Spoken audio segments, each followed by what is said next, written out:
Uma auto કન્સલ્ટમાં આપનું હાર્દિક સ્વાગત છે ખેડૂત મિત્રો। આજે તમારી માટે અમે લઈને આવી રહ્યા છીએ 32-30ની ટોટલ રેન્જ, TX NX ની total range, side gear power સ્ટેરિંગમાં પહેલો મોડલ જોઈએ તો 32-30નું પાવર સ્ટેરિંગ મોડલ 2022નું NX મોડલ છે, જે ટોટલી ફૂલ્લી લોડેડ છે અને સિર્ફ 200 કલાક ફરેલું ટ્રેક્ટર 2022નું છે। પછી જોઈએ તો TX મોડલ છે 2022 મોડલનું, ટોટલ TX મોડલ અને ફૂલ્લી ફંક્શનમાં ટોટલ ફંક્શન અવેલેબલમાં।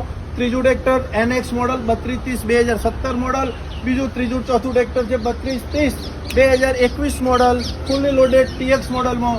તો પાંચમું ટ્રેક્ટર છે આપણી જોડે TX 32-30 ફૂલ્લી લોડેડમાં, સિર્ફ 700 કલાક ફરેલું ટ્રેક્ટર। આવો ખેડૂત મિત્રો, ઉમા ઓટો કન્સલ્ટની રૂબરૂ મુલાકાત લો। ટ્રેક્ટરને આ રીલ્સને વધુમાં વધુ ફોલો કરો, શેર કરો અને વધુ ખેડૂત મિત્રો રૂબરૂ મુલાકાત લેશે। જય શ્રી કૃષ્ણ। ફોન આવી જાય।